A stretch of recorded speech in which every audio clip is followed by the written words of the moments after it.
Ladies and gentlemen, DiNapoli. Hey, Gene DiNapoli. Hi, Gene. I love that intro, Mike. I love that intro. I was great. sleeping when it started. And it won't be up. Hey, Yeah. everybody.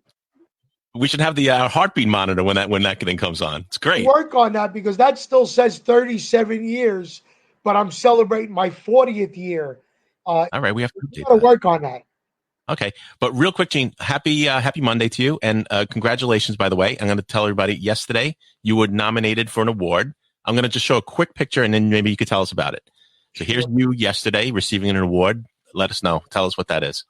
Well, the gentleman to my right is Steve Vaccaro, and Steve runs an organization called the Chapters Rap, and they are very big into donating and to raising funds for lots of different things, domestic violence, underprivileged children. And I met Steve back in December, and I've done probably 7 or 8 fundraisers for him, going to the Mount Vernon Boys and Girls Club at a food drive, and just lending my voice to try to make everybody's night a little better. And they renamed this community award after our good friend who passed away, Pepe Cardona. So the award is called the Pepe Cardona Humanitarian Award, and I was the first recipient of it yesterday. And to my immediate left is my beautiful wife, Paulette, and next to her is Pepe's first singer when Pepe and Alive and Kickin' became a wedding band. That's Dorian Clara. Wow. And joined us yesterday, and we sang Pepe's hit song. And I got it right here, too. I got it right in front of me because today we laid Pepe Cardona to rest after his untimely demise. So I kept this close to me today because they say as long as you remember somebody, they'll never be forgotten. It's and true. This award and the subsequent awards after this, the second, third, are always going to be named after him. So we will always remember our friend Pepe very fondly. Right. And you're getting a couple congratulations here from Janet. We're getting some from Florence. I'll pop them up as we go along. Great. Thank you. Congratulations again on that. And tonight we have a special guest with us. Okay. So every time I've done an oldies show, or I bought a restaurant, or I took a restaurant, I always started my live performances with a gentleman who I'm very close to. And that's Larry Chance of the group called the Earls. And sometimes I made money and sometimes I broke even, but I never lost money with Larry. Larry, this is show number 2. We did one a few weeks ago with my friends from Kingpin. And Larry, unfortunately, is very bad with allergies. And we knew about this last week. And I said, how you feeling? He goes, not too good. He said, let's play it by ear. So I texted Larry last night. I said, how you doing, pal? He goes, not good. And he called me and he couldn't even talk. So I said, okay, what do you got for me? And he mentioned this gentleman that's going to be on our show tonight. And Mike, do you remember back in the 70s, there was a comic called The Unknown Comic? Of course, with the bag on his head. Right. And the guy was very funny and never got the accolades he deserved because nobody knew who he was. Well, the gentleman we're going to have tonight is on more hit records based out of New York than any other artist along with his group. And for some strange reason, they never got the credit they deserved. We're going to set that record straight tonight. We're going to find out the whys, the whos, and the whats that kept this man's group off the label, that other people got the glory when this man and his group deserved it. Right. So, Mike, if you do me a favor, will you please bring into the studio the wonderful lead singer of a group called the Del Satins, Mr. Stan Zizka. Bring it, Stan. Hey, Stan. Hi, guys. Wait, can we play the Star Wars theme for Stan? We can play Stan Star Wars. Wow. Stan, what a pleasure it is to have you here with us, and thank you for doing this on such short notice. Well, first of all, congratulations on your award. And number two, how you doing, Mike? I thought I recognized you. We go back away. We'll get into that later. Yeah. And Gene, thank you very much for having me. Larry called me last night, like you said, he couldn't even talk. And he asked me if I would come on and do this, and here I am, and I'm happy to do it. Thank you. I'm so glad. Stan, we have crossed paths a few times. Last night I mentioned to you that I met you out in Gurney's. Yeah. When you played with your trio, Tangerine. But Art Loria was a good friend of mine. And I met you twice with Art Loria. And I'll never forget, I think we were in Patchogue, and Art Loria says, I want you to meet a friend of mine from the Bronx. And Art went like this. And then you said, oh, you're one of those? And I said, well, I'm a little bit of both. I'm a little bit of music and a little bit of streaming. So I remember meeting you at least twice, 3 times with Gurney's as well. Yeah, Gurney's, that was 100,000 years ago. I'm not that old, but we'll say it's a few years ago. But yeah, that was in the 80s. In the 80s. Well, I think it was the 90s. After I got married, my wife had a timeshare with her family. I don't think it was back in the 80s. Okay. Yeah. Well, but Stan, we got to get right into this, because I will be honest, I didn't know much about you until I did my due diligence today after Pepe's memorial. But I did know that you guys are what are called the unsung heroes of doo-wop, because you never got the proper recognition, which we're going to correct tonight. But I found out that the group was formed in 1958 in the borough of Manhattan. But is that where you originate from?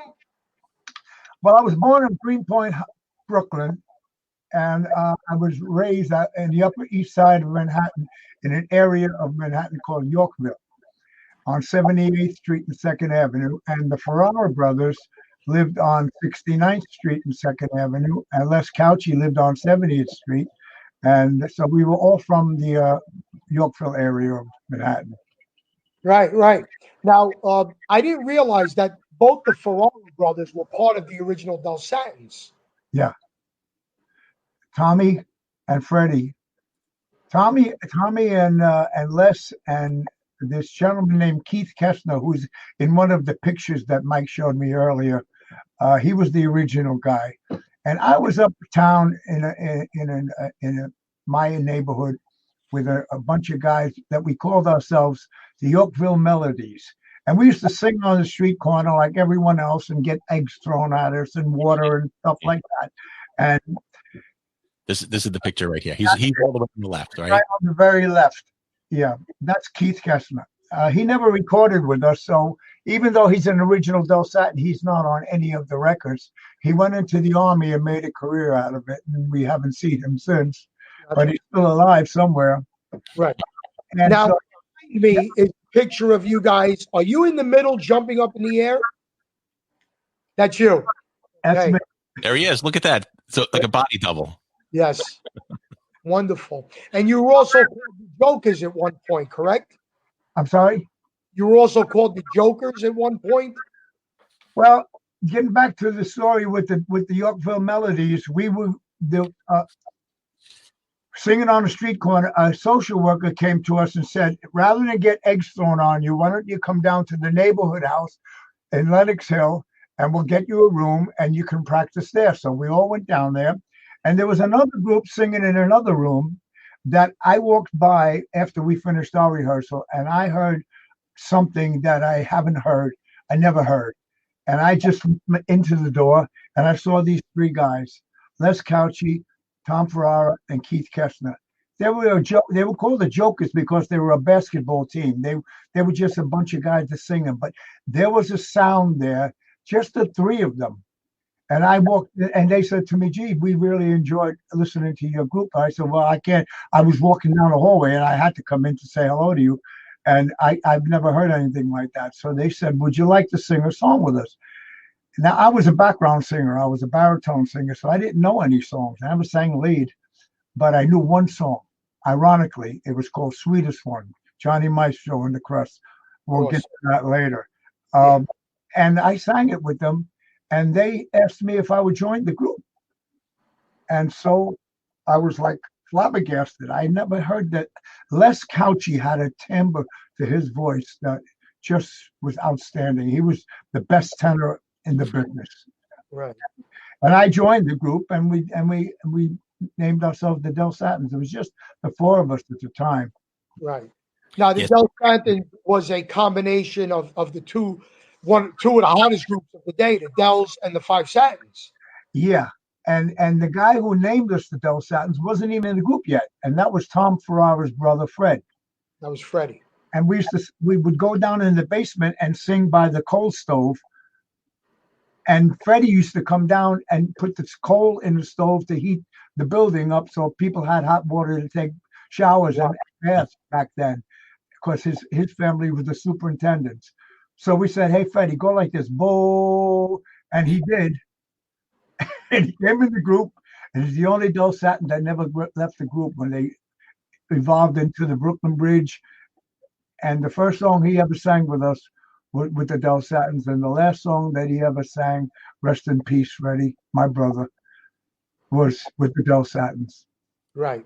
Gene, let me add something to what you were saying before about Stan being, I guess, under-recognized for what the music he plays. He has been heard by everybody in this country at one point or another during weddings, or some of the songs that he sang are, when you get to, they're iconic. Exactly. You know what, Mike? We're going to right or wrong today as much as we can, being that, we're not Cousin Brucey, we're not Murray the K, we're not Casey Kasem.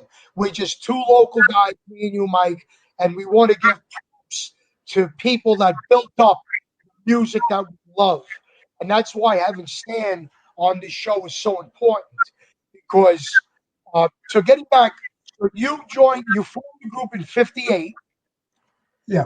Singing Sweetest One, which by the Crest was released in 58. Yeah, and that was the only song I knew as a lead singer, because I wasn't a lead singer. Gotcha. And so to become a lead singer, I had to learn how to sing lead songs instead of singing a baritone part in the background. Right. Now, there were 2 years that you did all the shows in New York without a contract, and you were supposedly, I'm a little bit young, I understand, you were supposedly one of the most exciting groups on the circuit that nobody wanted to follow you guys. Is this true? Well, that's a big compliment. Thank you very much. We had a great floor show. I think I lost somebody. Oh, there you are. Yeah. We had a great floor show. We would idolize the Temptations and the Hot Tones, and all the black groups were our favorites.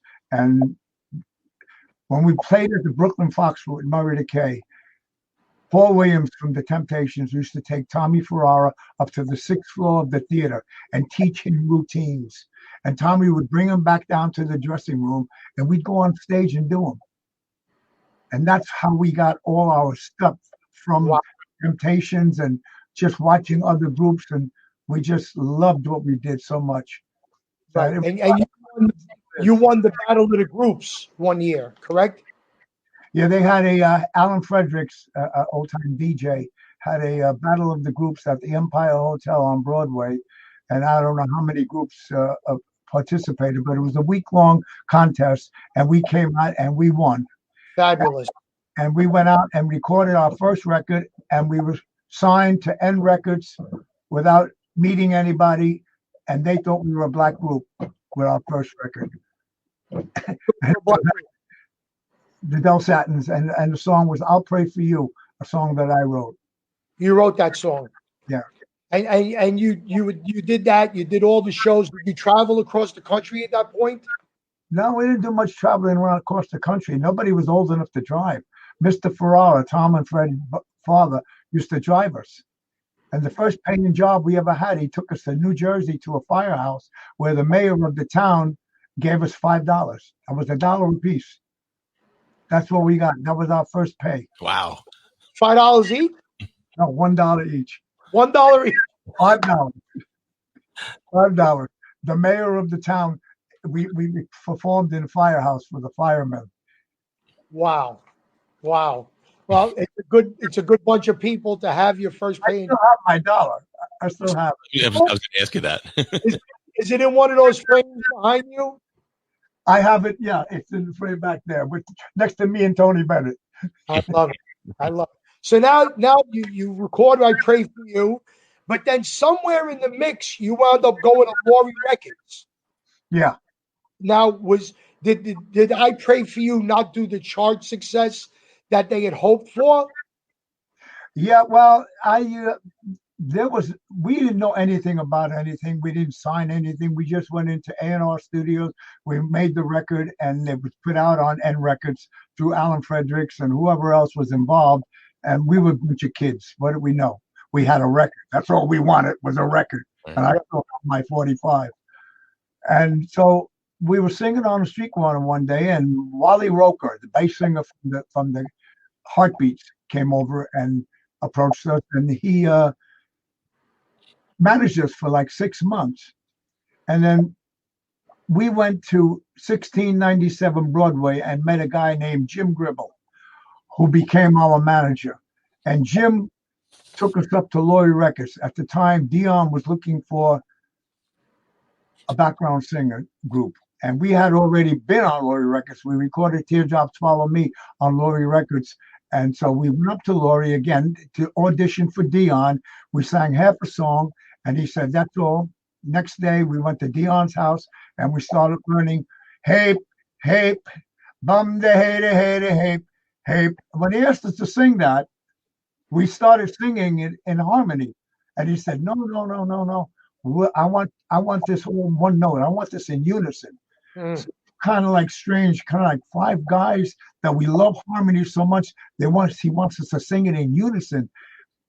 We got paid $22.50 to record that record. I laughed on the way out of the studio because I thought I robbed the guy. 2 weeks later, the song came #1. Stan, let me ask you. I read that Dion wanted more of a rocking sounding group behind him. Is that true? Is that what he was looking for? Well, Dion has his own story, and my story is what I remember. He remembers us. He said he's met us on the street corner, which we didn't meet him on the street corner. We went up to Laurie Records and auditioned for him. And he liked our sound. We didn't have what they called a white sound. We had a black sound because I idolized all the black groups. Till this day, the Flamingos are still my favorite. Terry Johnson, I love them. Right. Mike, I don't know if you listened to early Dion and the Belmonts record. The Belmonts were formed before Dion joined them, and they were in standards and a lot of stuff. So that was good for Dion when he started with That's My Desire and Where It Went. But as Dion evolved, I think I don't want to say a rocking sound. I think he wanted a more upbeat sound, which is what Del Satins came in.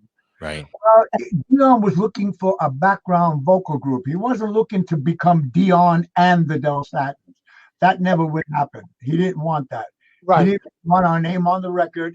And at the time, we were kind of like, we wanted our own identity. So we thought, okay, what are we going to do? We're making The Wanderer, Runaround Sue, and Sandy. That was $67.50 in one session that we walked out with, that I was feeling rich. Right. To two of the biggest rock and roll songs of all time. I can't believe how many Dion songs are on. We're talking about Runaround Sue, The Wanderer, Lovers Who Wander, Little Diane, Love Came to Me, one of my favorites, Ruby Baby, Donna the Prima Donna, Drip Drop, and Sandy. I mean, you are basically the brick wall behind Dion.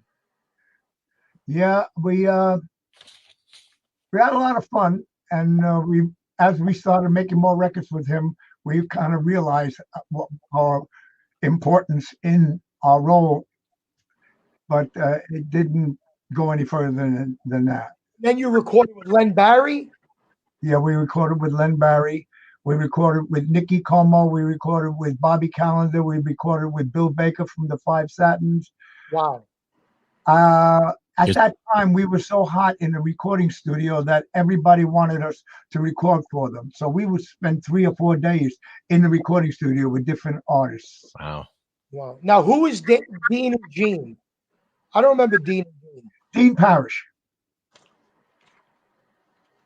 Do you remember Dean Parrish? I think it's called Albert Anastasia before he was Dean Parrish. And we worked with him. Gene and Dean were the ones, I think they wrote Best Wishes, Good Luck, and Goodbye. The flip side of Teardrops on Me. You know, I'm trying to remember as much as I can. Right. And when you become 150 years old, it gets a little tough. And then you did one of my favorite songs, Ernie Maresca, Shout, Shout, Knock Yourself Out. Yeah. We recorded a whole album with Ernie. Right. Yeah, Ernie was the Wanderer. Right. I'm surprised Dion didn't grab that from Ernie. What's that? Shout, Shout? Yeah. I'm surprised too. But Dion liked to write his own songs, and he was like on a roll. I mean, the guy wrote some great stuff. You know, as we kept recording with him, it just got to be so much fun. Right. Now, 62, Teardrops Follow Me hits the charts, right? It never hit the national charts. What? Well, local. Let's say tri-state hit. Connecticut, New Jersey, tri-state. They called it a tri-state hit. New York, Jersey, Pennsylvania, you know, Staten Island, that area. It was never on the national charts. Right, and that got you in front of Alan Freed. No, we never played for Alan Freed. Murray the K. Murray the K. You never did the Alan Freed show. No, we performed for him when he owned the Alan Freed restaurant or a disco, but we never performed for him on any major stage. No, it was after Alan Freed. When Murray the K came along, that's when we did the Brooklyn Fox twice with the Temptations and the Miracles and Martha and the Vandellas and Smokey Robinson approached us and wanted us to be the first group on Motown Records. And our manager at the time, Jay Fontana, who also managed Clay Cole and Murray the K, wouldn't give them our contract because we were working with Dion at the time. And so we blew that shot. Yeah, you were on an all African American show, the only Caucasian group. Yeah. And let me ask you this, in light of what's going on today, did you not get along with those guys and girls like they were family? There was no such thing as racism in our business back then. I idolized the black groups. I still do. Willie Winfield is one of my favorite singers. Terry Johnson from the Flamingos, the Velours, the Heartbeats, Wally Broker. I mean, we were with these guys all the time. Martha and the Vandellas. I loved Martha. You know, we used to hang out. It was just the Four Tops, Marvin Gaye. We all were on the same show. And we were the only white group there. We were like what they called the Oreo cookie. Because picture this. Little Anthony and the Imperials come from Brooklyn. Right. The Temptations were like the greatest group of the time with their steps. And we had to follow the Temptations, and Little Anthony followed us in Brooklyn, 10 days, 5 shows a day. Wow. So what did you do? How long did you perform for? Naturally, you had to do Teardrops Follow Me, but you couldn't just go out for one song. You had to do a few songs. What were the other songs you were doing? They gave us 2 songs. We would open up with a Chuck Jackson song, I Don't Want to Cry, because I loved the song. And then we did Teardrops Follow Me, and that was it. That's all they gave us the time to do. 2 songs. 5 shows a day. Shows a day from 10 o'clock in the morning to 1 o'clock in the morning. 5 days. And we watched the Frankie Avalon movie in between. With Land. People complain today when they got to do 45 minutes once. I go on stage, I could do 5 hours, and I love it. And I don't want to come off. I got to get a hook. Yeah. Good I one. had heard that about you, Play a little Stan. bit of that one. The Teardrops Follow Me. Can we play a little bit of? Yeah, let's play a little bit, Mike.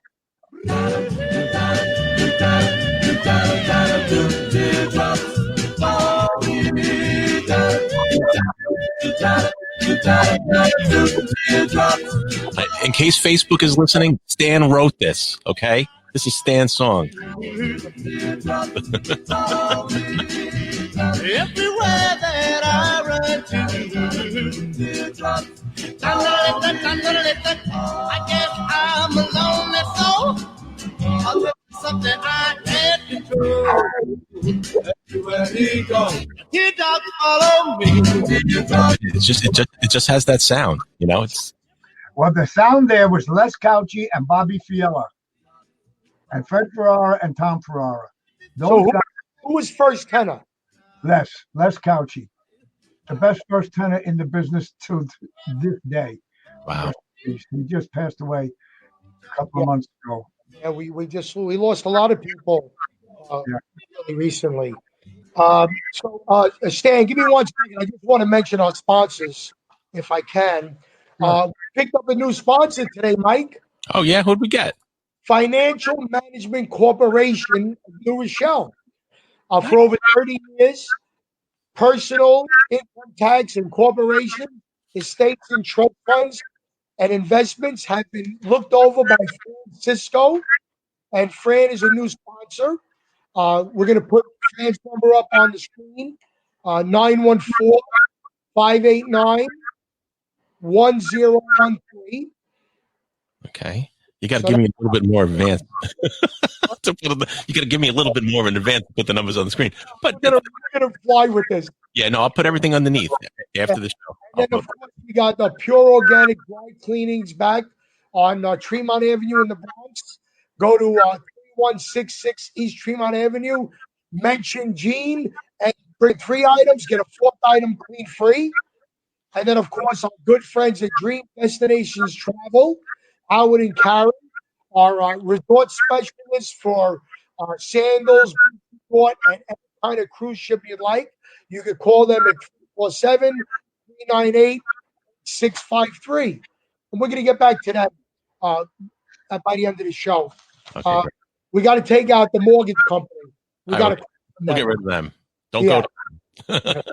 So, Stan, now you did the shows. At the time, did you have a regular job? This is all I did all my life. I had other jobs on the side. I drove an ice truck when I was 14 years old, before I started singing. And I drove a limousine for a while. I was working in the Iron Workers Local 580, but that was always side work to me. This was always my career. This is what I love to do, and I'm still doing it today. Right. Great. So did you find a lot of work on the weekends as the Del Satins? As far as when? Back in the day? Yeah. Oh, the Del Satins were working every weekend. We were in demand, and what was really funny was they booked us on credibility because we were Dion's background group, but because we had such a great stage show. I mean, we did a baseball routine in slow motion, and we did a thing called the bug, where we would pass it around to the people in the audience and get them on a stage, and they would carry the bug and pass it to the next person. And it was just fun, and we just loved what we did so much. And that's how we worked. We never had a major hit record, the #1 charted hit record. It was never on. You'll never see it on any of the compilation albums from any of the big companies, because it never went to a major hit. And right. And then we used to get problems because we couldn't get work later on because of that. Well, you don't have a major hit. So we worked most of our career on being Dion's background vocal group. That's how we got. And so when we perform live, we do all the songs that we recorded with Dion, plus our own stuff, right, and whatever else we feel like doing. Right. You know, about a couple of years ago, when I was listening to music of you guys, I spoke to somebody in Jersey, and they're the ones that told me about your stage show, and they said that your show was a white version of the Trineas Yeah, I think that's where we got the bug routine from. from the Trineas. Yeah, yeah, All right. yeah. You know what? It's great to take things from all different acts and put them in one show. 1963, the great Phil Spector called you. Yeah.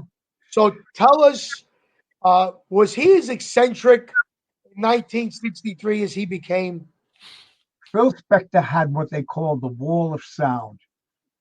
He made records that were like, oh my God, how do you get that sound? And at that time, Dion approached us and said that he was going to leave Laurie Records and he was going to go to Columbia Records. And if we released all our songs to Laurie and got out of our contract, he would take us to Columbia with him and produce our next record. So we thought about that. And at the same time, Phil Spector called me and said, I want you to come up my house, brought the group up to his house, and he offered us to go to California, relocate, and he would produce us. So this is where we were at. This is the dilemma. Where do we go? Do we go with Phil Spector? Do we stay with Dion? And we decided to stay with Dion, and he took us to Columbia and produced a song called Feeling No Pain, with the flip side of one of my favorite songs that we've ever done that he wrote called Who Cares? And so that's how we stayed here instead of going with Phil Spector. I'm going to ask you a question that maybe people shouldn't ask. Do you regret that decision? Not at all. You don't see that with the wall of sound, you guys could have transitioned into the mid-'60s pop field? I have a philosophy about that. If you think about what could have been somewhere else, then you wouldn't be here today. It's true. What an answer, right, Mike? Perfect. That's another way of saying, Gene, don't ask that question anymore. Well, to answer it correctly, I don't regret that decision at all. I'm very happy. Now, even though you were the leader, was it a group voting process? Still is. Yes, it was, huh? It still is, even with the new members. Right, that's great. So now comes the mid-'60s. You're with Columbia, and you're still doing shows. After the initial hits, were you solely with Dion, or were you still able to record with other people? Yeah, we recorded with anybody that asked us to record with them. We didn't have any exclusive contract with Dion. So whoever called us to do a song with them, Bill Baker, Len Barry, those people, that we would just go and do it. And we would learn it the same day that we recorded it. Right. Other than the Dion hits, what is the next biggest song you're on from another artist? Shout, knock yourself out. Okay. Right. Yeah. That's. I mean, if you're gonna have a resume, Mike. I mean, do you know that the Del Satins are probably more responsible for the New York doo-wop sound than many people who get the accolades? I mean, this guy's on minimum 7 major hits. Right. Define the white doo-wop sound of New York. And Stan, the catalog of music would not be the same without the Del Satins contributions. I got to tell you, when people know background part just as well as they know the lead lines, that's a testament to what you guys put on wax. Yeah. You know what you are, Stan? You like that lollipop guy with the pop? Everybody knows the pop. It's funny. I'll go into a 7-Eleven and there'll be a young person behind the counter there, and all of a sudden, Runaround Sue would come on the radio, and they would be going, Dad. And I'm buying my coffee, and they have no idea who I am or what I've done, and I'm watching them jump around and sing the song, and it's like, wow. Yeah. I walked out with my coffee and said, "Phew." It's like, I got to tell Gene, Stan, we talked about this for a minute before, but Gene, I met Stan, I don't know how many years back now. It's been a few years. I did some CDs for Stan back years ago. And he came in. I'm like, the Del Satins. So I'm doing the song. And I want to talk about that too, Stan, the new song that you did. And it was a great song. And I'm like, the Del Satins, what, they did this and this and this. I was like, holy cow. I know all of these songs. It was just mind blowing. It really was. Thank you. Yeah. So now it's mid 60s and you're working and you cross paths with Johnny Maestro. Well, Johnny Maestro and the Crests were the group that was downtown, and they had hit records. They were great. You know, we used to watch Johnny all the time. And in 1965, we did a Clay Cole TV show for 2 years. And in 1965, I was asked to leave the group by our manager, who promised me a solo career, and which never panned out because I was just asked to leave the group. And I gave all my clothes to the next lead singer of the group, and I was supposed to get paid for it. I'm still waiting for the money. But I left the group. Tom Ferrara went into the service into Vietnam. Les Cauchi went into the service in Vietnam. Freddie Ferrara was the only one of the Del Satins that stayed. And so the Del Satins, Freddie found Johnny and asked him to be the lead singer of the Del Satins. And so it was Johnny Maestro and the Del Satins for 6 months. And they recorded a song called Ebb Tide as Johnny Maestro and the Del Satins. Then they met a group called the Rhythm Method. And at that time, the Beatles came out and everybody was self-contained because the Del Satins were an a cappella group. We used to have to use the band at the gig to do our show. So they became the Brooklyn Bridge. Now everyone said, how did you get the name the Brooklyn Bridge? Johnny's Maestro's manager, Betty Sperber, when she heard that they had 10 people in the group, she says, that's crazy. How am I going to sell that? That's almost like trying to sell the Brooklyn Bridge. And that's how the name became. So the Del Satins evolved into the Brooklyn Bridge via Johnny Maestro. Right. That time you were trying a solo career. And when Les came back out of the service, he joined the group. So him and Fred were up front with Johnny, and that was the Brooklyn Bridge, and they were the sound. And if you listen close, you'll hear a lot of Del Satins in there. I mean, Johnny Maestro was the greatest singer ever in this business. You can hear that background vocals with Fred and Tom, Les. There's Del Satin sound there. Now, when you went solo, were you still were you a doo-wop or pop? Were you a balladeer? What were you doing? I never went solo. You never went solo? No, he told me I was going to, but I never did. I never saw my manager after that day. After I gave him the clothes for the next singer, I never saw him. I never got the money, and I never saw him again. Wow. And so I had a friend of mine who was a bass player, and he said, let's start a band.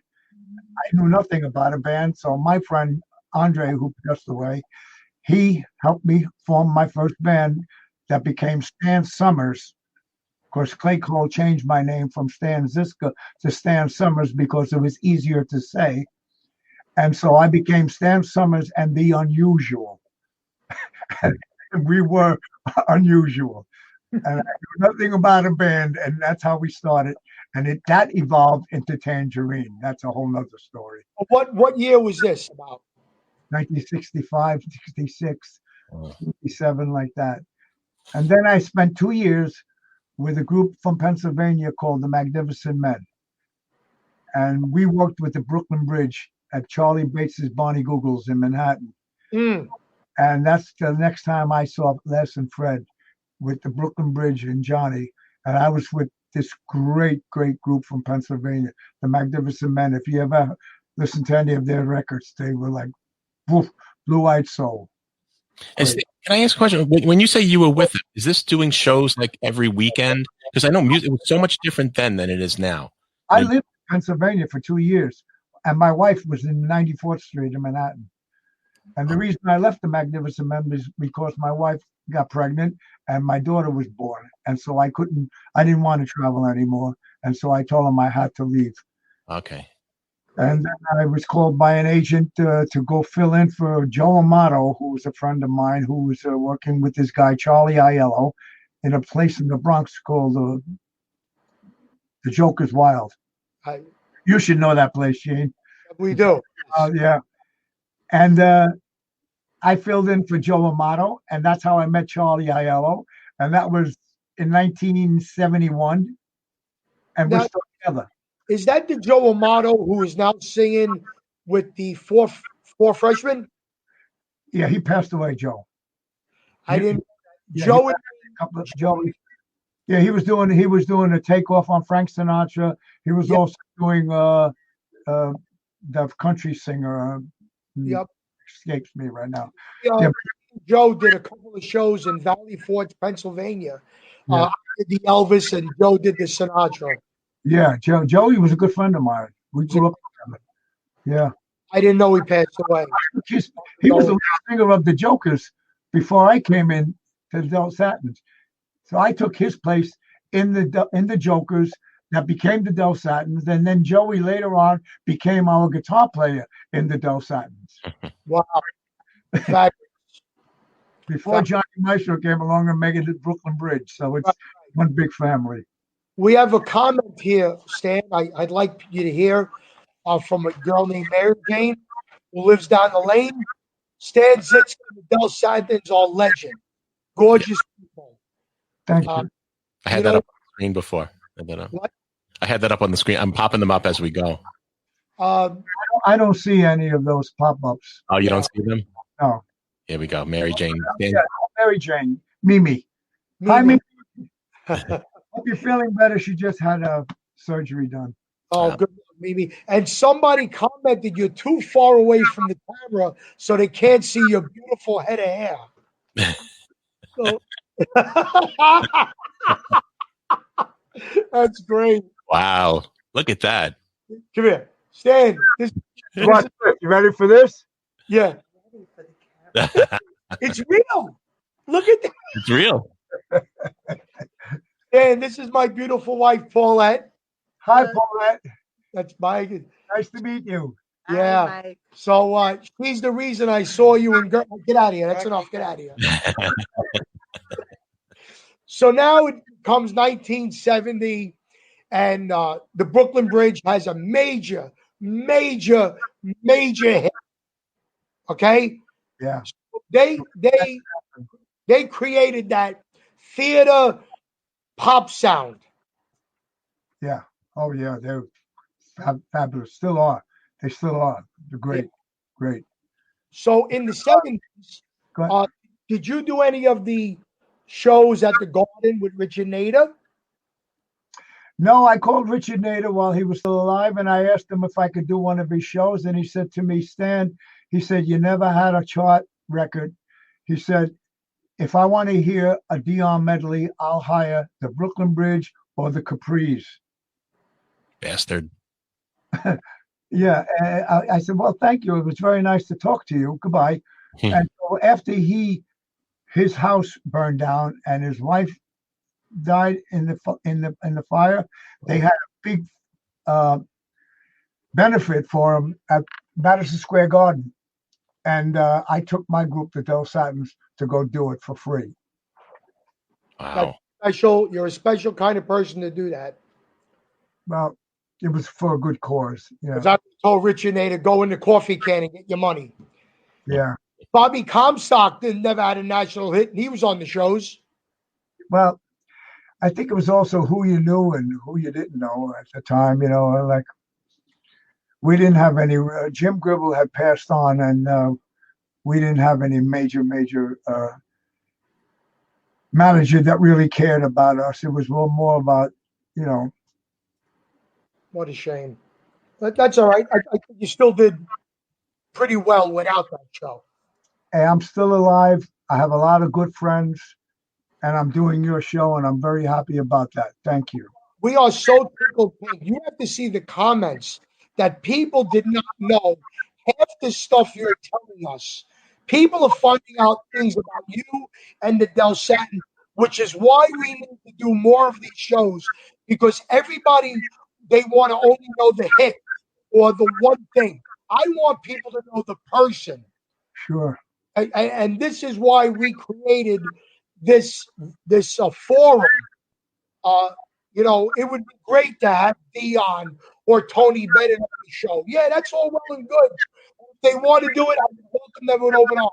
But it's people like you and Larry and the other people that nobody really hears about them day to day to day, that I want people to know about you guys. And we are so happy. We're not happy that Larry couldn't do it, but we're happy that he called you. I love somebody. Yes, Larry's so much, and I'm so glad that he called me. I'm sorry he's not feeling well, but I'm glad he used me because he just came back from Italy. We spent the week in Italy together with Jay Siegel, and we were called the Legends of New York, the doo-wop Legends of New York, and we spent the whole week in Italy. Oh no, Spain. It was Spain. I'm sorry, Barcelona. Italy was the year before. I'm sorry. We have a comment from Jane Fox. Our first show in Yorkville was with Stan and the Del Satins and Vito Pacone and the Elegants, Twin Gold. Jane Fox, Twin Gold. Hi, Jane. Yeah. Great. That's great. So before we get into talking about the Del Satins and Stan Zizka now, let me move out of the way. Mike, can you put up the second middle picture of the new Del Satins? Do I have that one? I don't think I have that as a standalone picture, Gene. You don't? Okay. No. So, Stan, I'm going to move. Tell us who's in this. If you zoom in on my wall, you can see a whole bunch of them. I'm sorry. It's okay. So tell us who's in the Del Satins now. I have Tom Ferrara, who's the original lead singer. I mean, the original bass singer. Charlie Aiello, who I met through Joe Amato in 1971, who's also a member of Tangerine. Edie Van Buren, who's also a member of Tangerine. And Emilio Funatora. And these people, it's like having a family. It's like your brothers and sister. It's just so much fun because everybody wants to do it and just loves it. And you can see that on stage when we perform. Here we go. How much, look at the smiles. I mean, that's real. That's real. And the sound that those guys have with that girl, forget it. It's just. So Tommy Ferrara kind of came full circle. I'm sorry? Tommy Ferrara kind of came full circle. When after Johnny passed away, I had a group called Stan Zizka's Del Satins, which was Charlie and Edie, and I had two other people. And I wanted to try to get the original group back since Johnny passed away. So I called Freddie and Les, and they agreed to do some shows. And then I called Tommy, and Tommy was retired from the Capris, and he hadn't sung in 3-4 years. And I said, you know, this is your chance to sing with your brother again. And he decided, he agreed to it. And so we had the original Del Satins back together. And it was like we never left. It was like that magic. As soon as we opened our mouths, we remembered every word to every song we ever learned. That's fabulous. And it was like May, June, July, August, September, and October. I think we had 6 months before Freddie passed. And we did a couple of stage shows, and it was just so much fun and so great to have the whole group back together again. And then when Freddie passed on, and Les moved to North Carolina, and he was like, he couldn't do both jobs because he was still with the Brooklyn Bridge. So he made a choice, and he stayed with the Brooklyn Bridge because he was with them for 40 years. So I understood that. And so we got Emilio to take his place, and we kept the Del Satins going. And we do our own show at the Patchwork Theater every year. We went to Italy. We went to Spain twice. We've been all without a hit record. Right. Well, no, say all without a major hit record. Major hit record. A Yeah. hit record, and you have a hit record when other groups do your song in their show. Well, Teardrops Follow Me, if you're a doo-wop fan, you know the song. Right.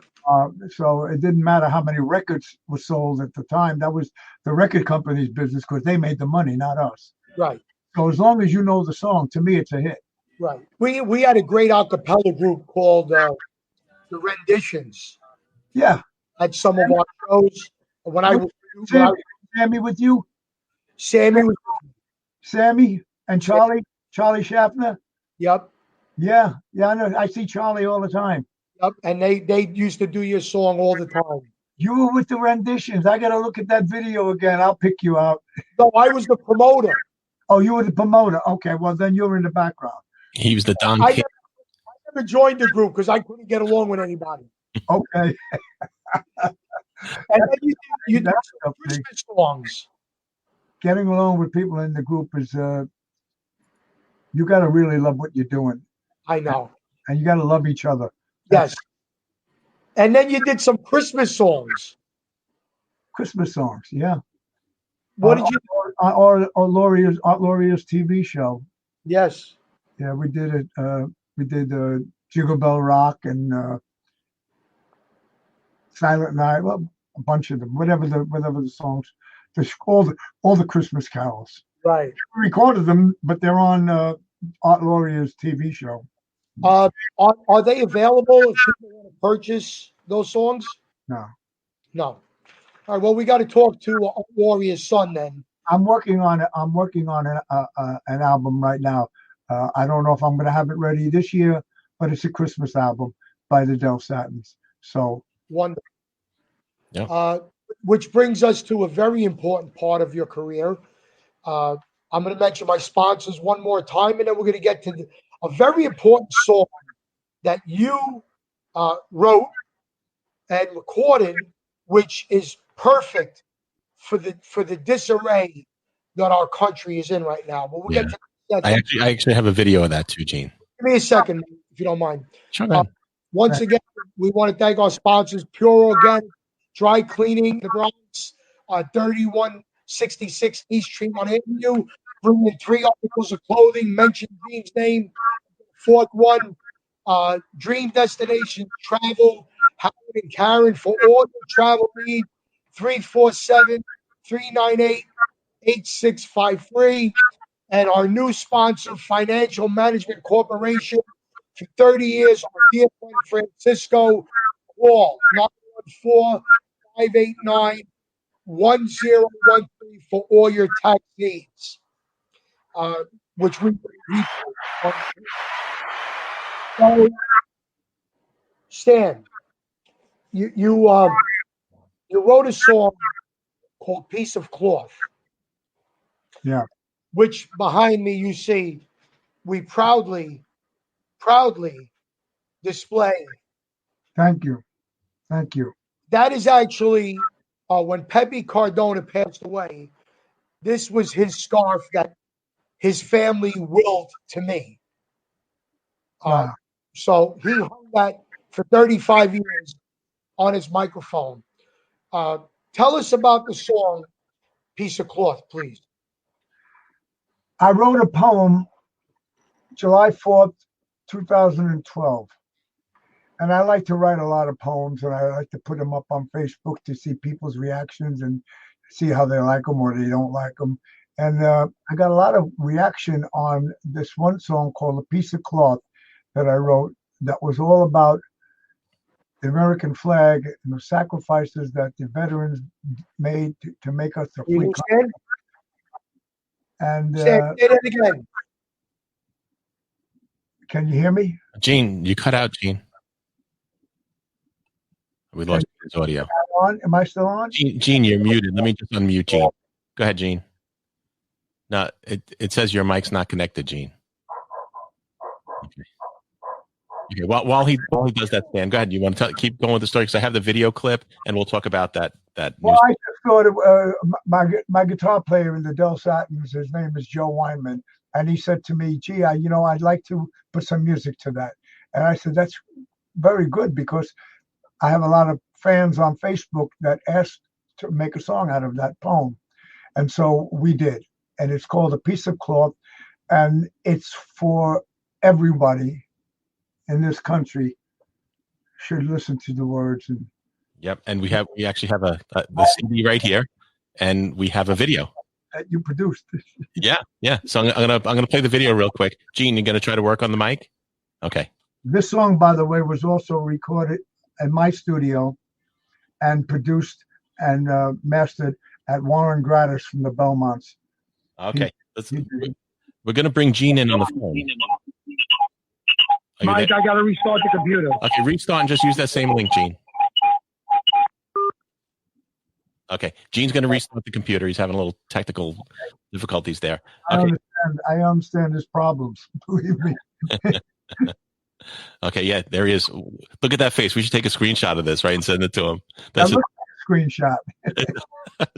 Okay, we're going to play the video. We'll fix Gene's thing, and we'll come back in 3 minutes, Dan, okay? Thank you. To survive in peace and harmony, united and strong, we must have one people, one nation, one flag.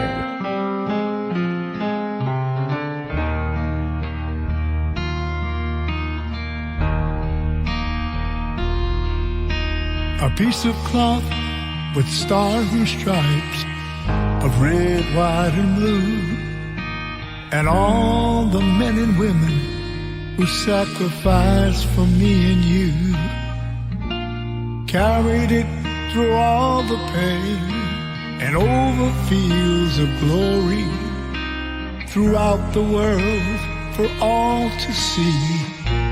This is their story.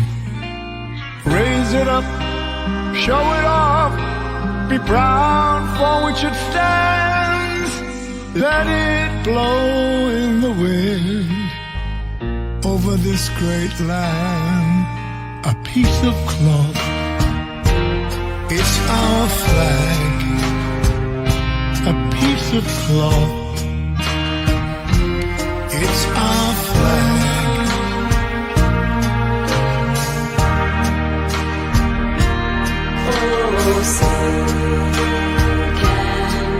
Ever since it was created, this flag has seen it all. Stepped on and burned, still it wouldn't fall. And generations before us, and many more to come, will fly it high and protect this place that we call home. Stand it tall, fly it strong, for all the world to see. Let the world know the reason we're a nation proud and free. It's our flag, a piece of cloth. It's our flag.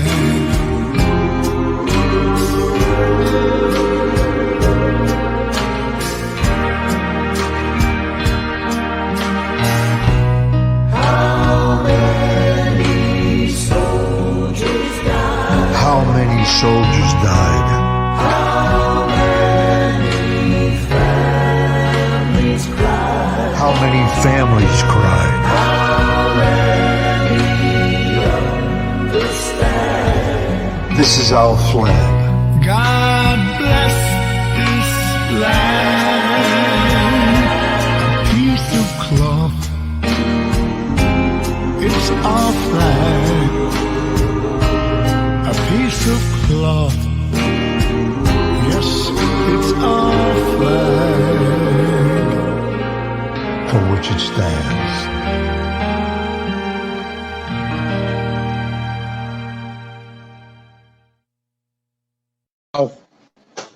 Wow. Wow. That's a great man. Thank you. Um, Thank you. I tell you, I don't get moved that often, but that was unbelievable, Stan. And I got to ask you, is that song available on any platform for people to buy or download? Yeah, they could email me at popstash@gmail.com, and I'll be happy to send out a copy. Fabulous. We could put a link down on our page. We could even do that for you, Stan. Yeah. I'd like if you don't mind for you to send me the poem so I can add that to my website. Would you Very mind? good. I would be happy to do that. I would love that. Stan, what's next on the Del Satin's timeline? That's a good question because of the what's going on right now in the world. Everything is kind of like at a standstill. We had 3 or 4 shows that were coming up that got postponed until next year, and hopefully we'll be out of this pandemic by that time, and we can get back to normal, hopefully. But Right. in the near future, it's just I'm trying to get some work together with Tangerine because there's only 3 of us, and we do local restaurants, and we do different material than the Del Satins. Well, Stan, I got to tell you, I live in the Bronx, but if there is anything I could do for you to get your group on this side of the bridge, all you have to do is ask. Well, anytime you have a show or anything that you'd like me to participate in, please give me a call. You have my number, and Yes. I can come tonight. Thank you. Well, hopefully, Stan, you enjoyed our hour together and you got to tell stories that maybe you don't get to tell as often as you'd like. Yeah. Yeah, there's a whole lot of stuff in your mind that just comes to your mind when someone asks you a question.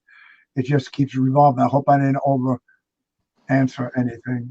I think you were a perfect guest, and by the comments, we might have to do a Stan Zizka part 2 coming, and hopefully I'll be here tomorrow.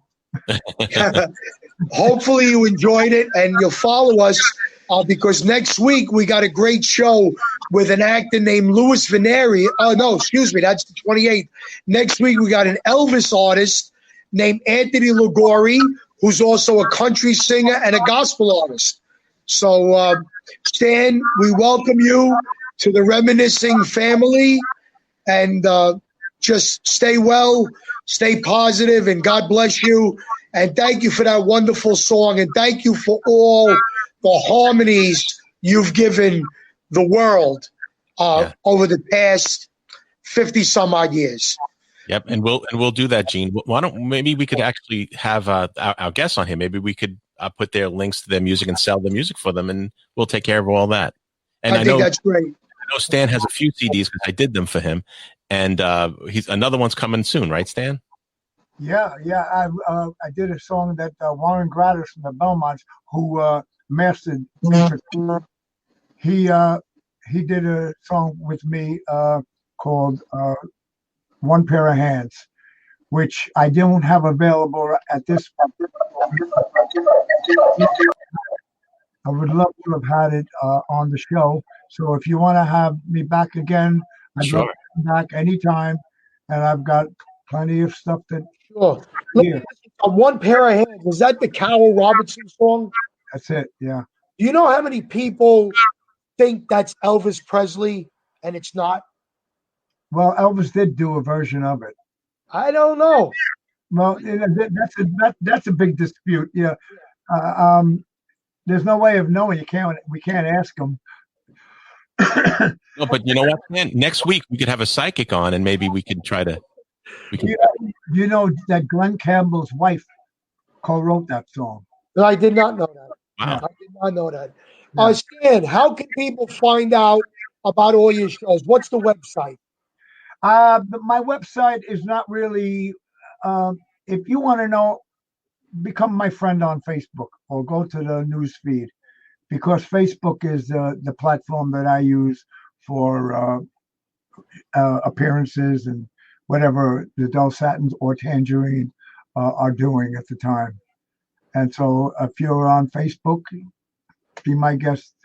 Is it Adele Satin's page or is it Stan Zizka? There's a Stan Zizka page, and there's also a Stan Zizka's Del Satin's page, which almost the same thing. Okay, great. Well, Mike, we have to follow both those pages now. Yes, and Stan, just so you know, we had some comments here that we should send your song to the Carrie Ann. and we have to send your CD to the president, and I'm sure he'll like You that. know what? If you can get that CD to the president, I think the more people that hear the song, the better off that we could be. Absolutely. Yeah. Absolutely. And Mike, stay with me, Mike. But ladies and gentlemen, I don't know how we're going to do it, but please give a big round of applause for a New York legend, Mr. Stan Zizka and Adele Satin. Thank you, Stan, very much. Thank you, Stan. We appreciate you, and we will be there to support you once everything opens up again. Thanks, Gene. Thanks, Mike. Good seeing you. Thank you, Stan. We'll see you soon. Bye, And this, everybody. we're playing out with Stan.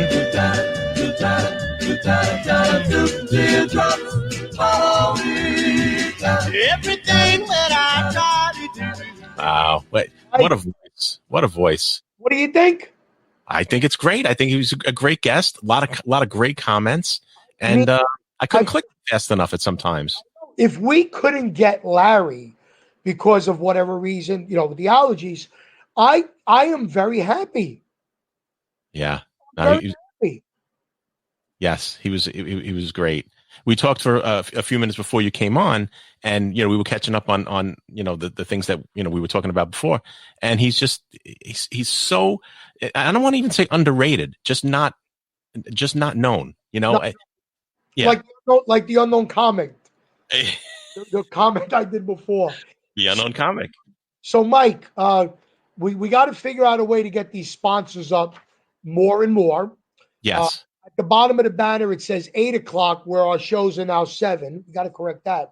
I will fix that. Yeah, but Mike, so let me tell you about this show next week. Okay, go ahead. What do you got?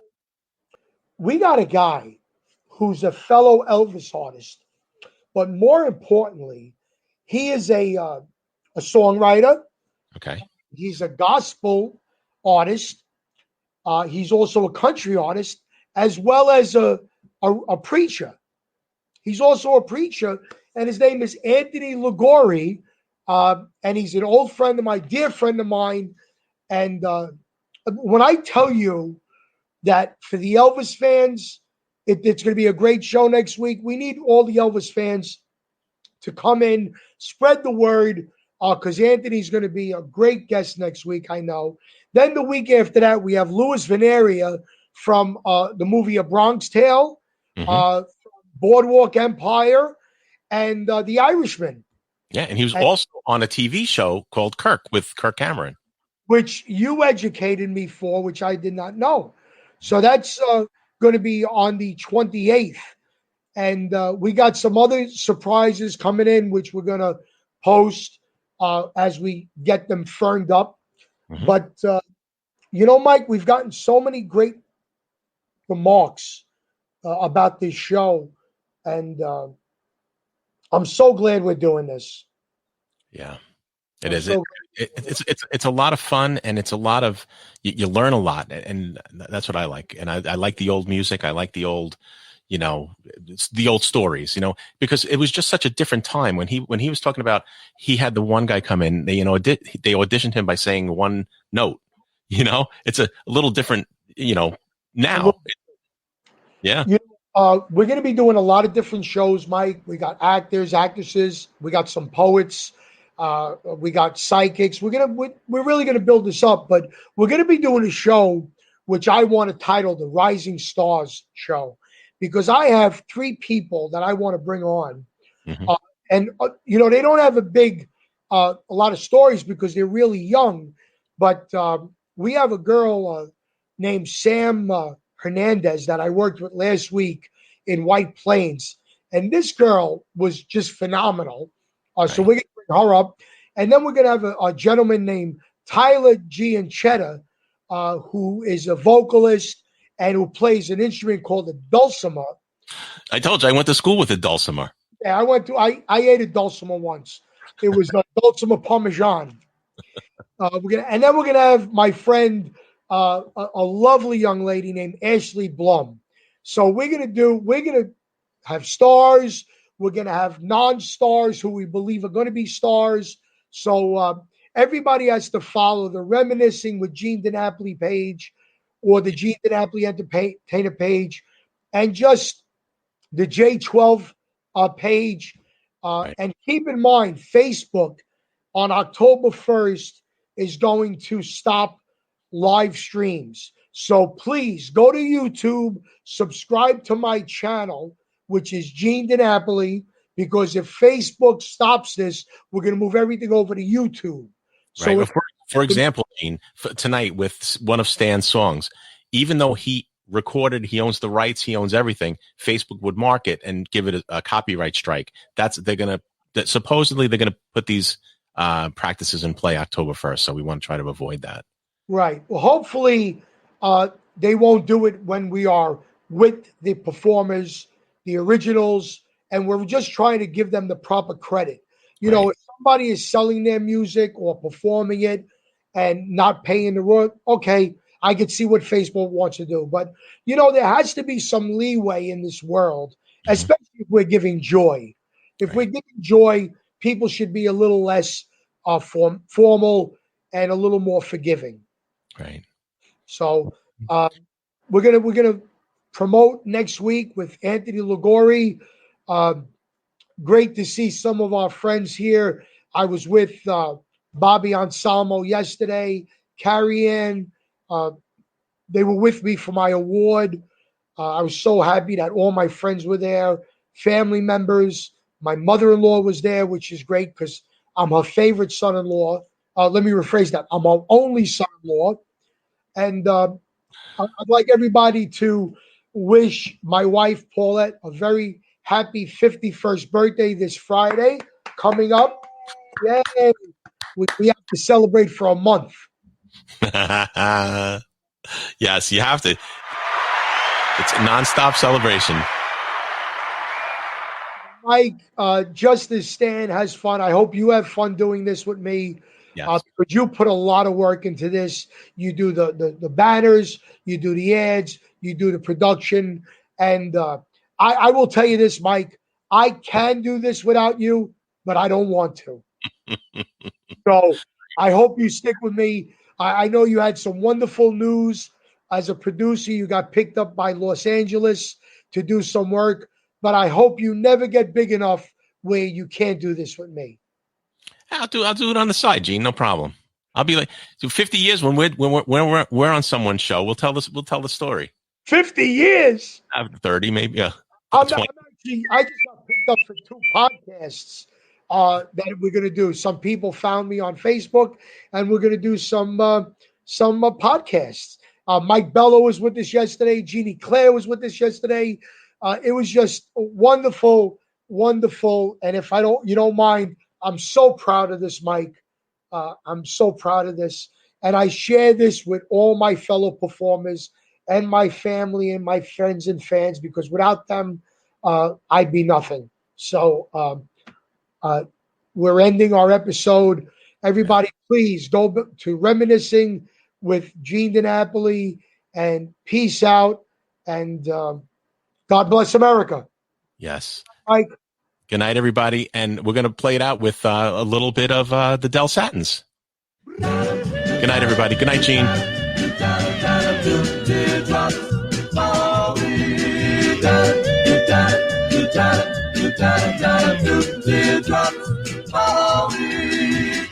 Everything that I try to do, everywhere